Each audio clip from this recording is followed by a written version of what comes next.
Mengapa justru air mata dan derita yang dialami oleh umat Tuhan?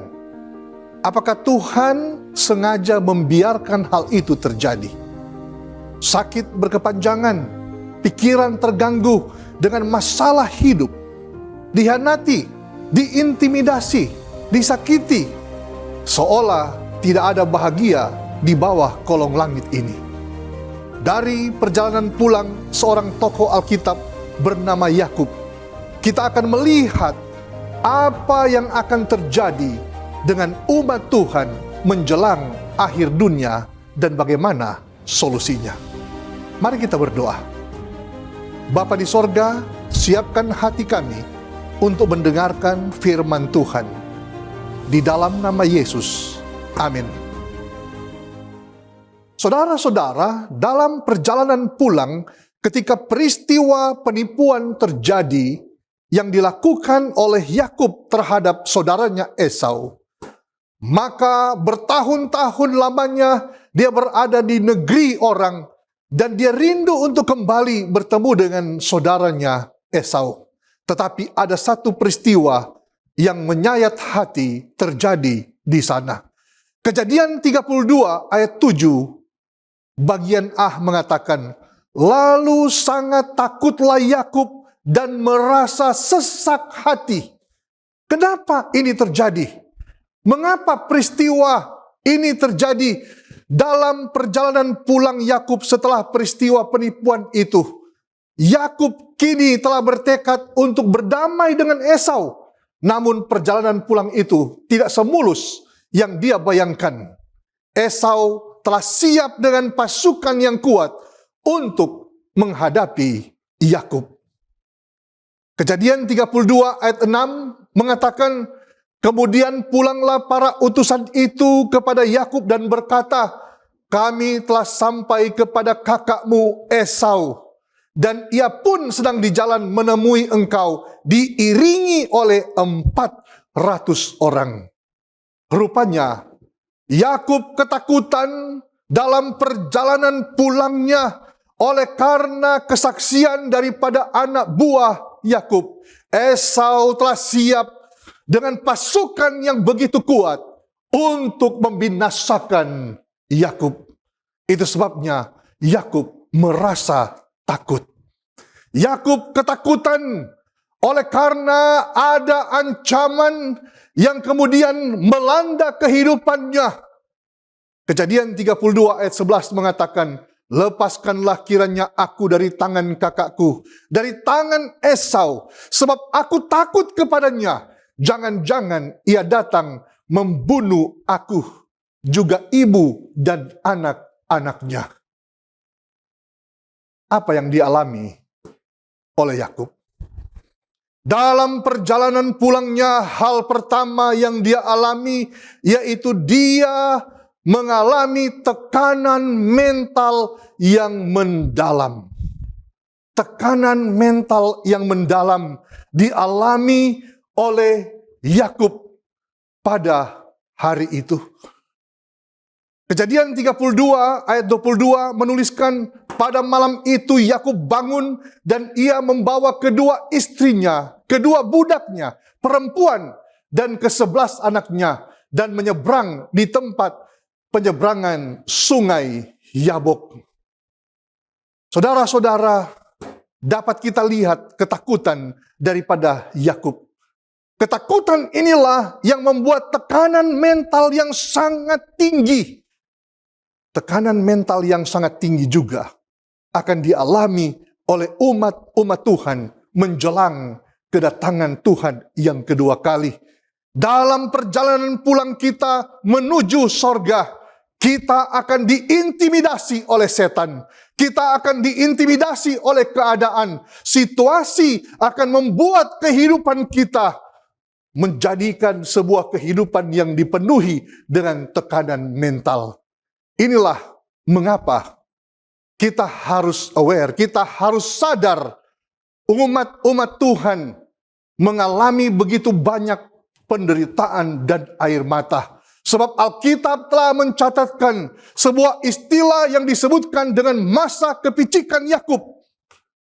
Hal yang pertama, ciri identitas daripada masa kepicikan Yakub, sama seperti yang Yakub alami, dia mengalami tekanan mental. Kita harus siap. Orang Kristen harus siap mengalami tekanan mental.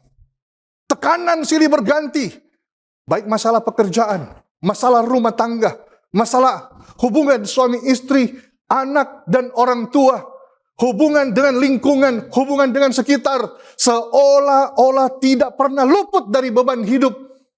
Ingatlah, Alkitab telah mencatatkan hal yang pertama yang akan dialami oleh umat-umat Tuhan menjelang kedatangan Kristus yang kedua kali, akan ada tekanan mental. Saya yakin kita mungkin sedang mengalami tekanan mental.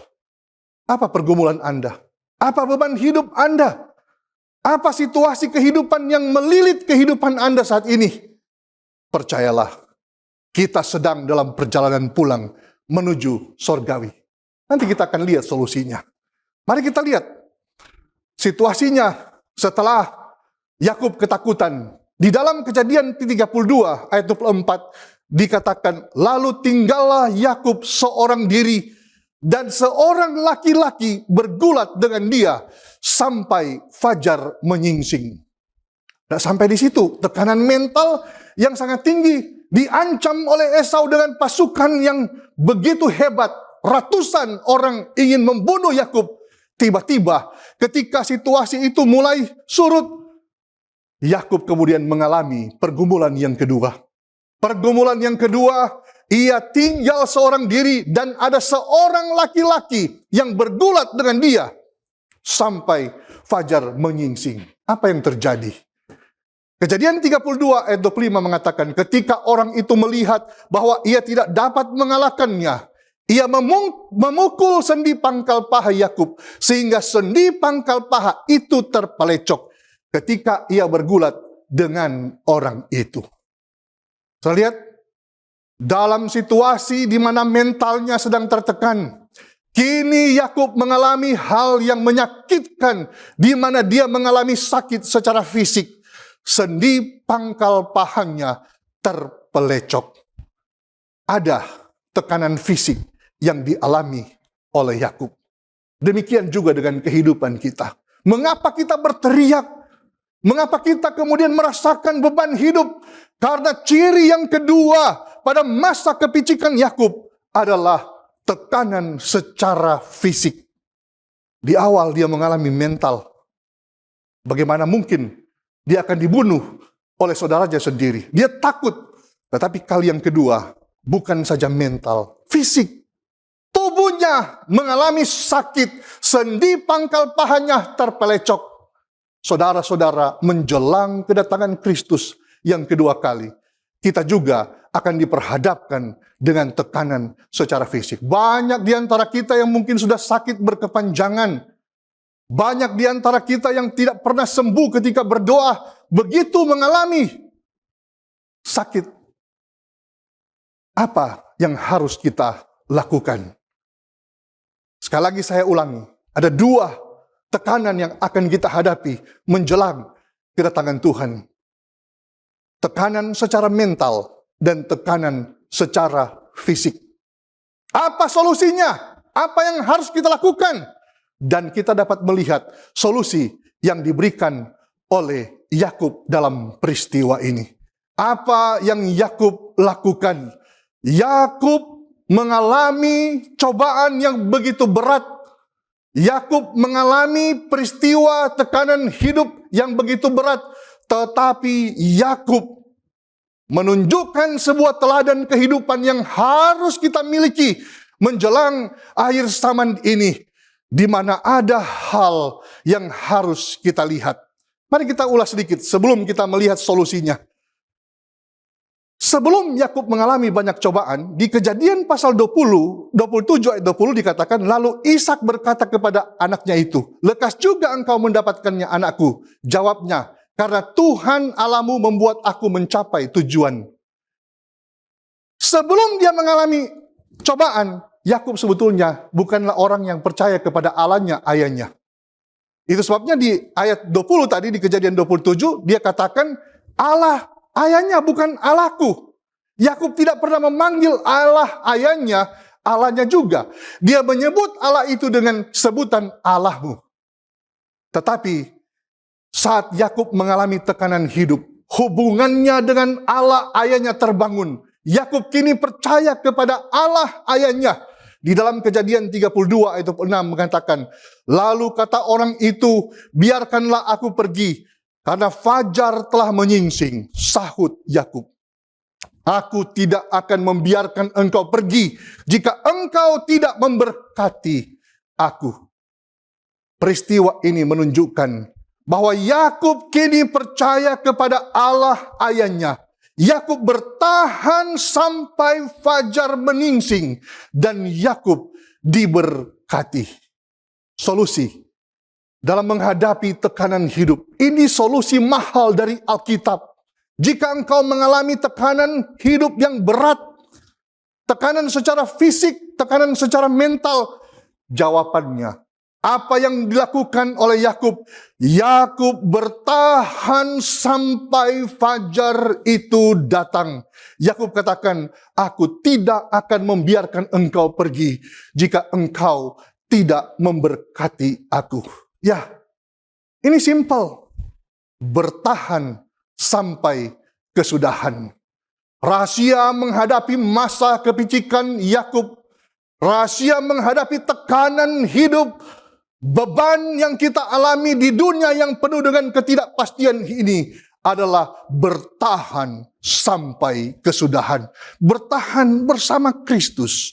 Bertahan menggenggam kaki Kristus. Bertahan bersama dengan Tuhan yang telah menyelamatkan kita. Berpegang pada kaki Tuhan. Jangan pernah melepaskan kebenaran. Jangan pernah melepaskan Kristus meski engkau menderita, meski engkau mengalami tekanan secara mental, tekanan secara fisik. Bila mana engkau bertahan dengan Kristus, sampai fajar itu datang, maka engkau akan menang. Kejadian 32 ayat 8 dan 30 mengatakan, lalu kata orang itu, namamu tidak akan disebutkan lagi Yakub, tetapi Israel, sebab engkau telah bergumul melawan Allah dan manusia, dan engkau menang. Yakub menamai tempat itu Peniel, sebab katanya, aku telah melihat Allah berhadapan muka, tetapi nyawaku tertolong. Ada begitu banyak beban hidup yang kita alami, yang didefinisikan pada dua tekanan hidup, tekanan mental dan tekanan fisik. Tetapi solusi secara alkitabiah, jangan cari solusi lain, adalah bertahan sampai kesudahan. Jangan pernah tinggalkan kebenaran. Jangan pernah tinggalkan Tuhan meskipun hidupmu terlihat sangat menyedihkan dan melelahkan saat ini. Kiranya Tuhan akan menolong dan memberkati kehidupan kita dalam menghadapi tantangan ke depan. Dalam menghadapi begitu banyak problema hidup, ingatlah, solusinya hanyalah bertahan. Bertahan. Bertahan di dalam Tuhan. Mari kita berdoa. Bapa kami yang di sorga, terima kasih untuk firman-Mu yang telah menolong kami untuk kami gunakan dalam menghadapi tekanan hidup. Begitu banyak hal yang kami alami di dunia yang penuh dengan ketidakpastian ini. Tekanan secara fisik. Mungkin ada yang mengalami sakit berkepanjangan, tidak pernah sembuh. Mungkin ada yang mengalami intimidasi dari keluarga, dari pekerjaan, dari lingkungan. Bahkan beban-beban hidup yang belum terpecahkan sampai saat ini. Kini kami menemukan solusinya melalui kisah kehidupan Yakub. Apa yang disebutkan dengan masa kepicikan Yakub. Ketika dia mengalami tekanan mental, dia mengalami tekanan fisik, Yakub hanya berpegang kepada Kristus, berpegang kepada firman Tuhan, berpegang pada kaki Tuhan. Dan Yakub mengatakan, aku tidak akan membiarkan engkau pergi sebelum engkau memberkati aku. Tuhan, berkatilah kami. Kami tidak akan membiarkan Engkau pergi sebelum Engkau memberkati kami. Sama seperti Yakub. Semua yang mendengarkan doa-doa ini, kiranya hidup mereka akan dipulihkan. Kiranya hidup mereka akan mengalami kemenangan. Sama seperti Yakub mengalami kemenangan. Demikian juga dengan kami. Terima kasih Bapa. Engkau sudah berkati kami di dalam nama Yesus Kristus. Amin.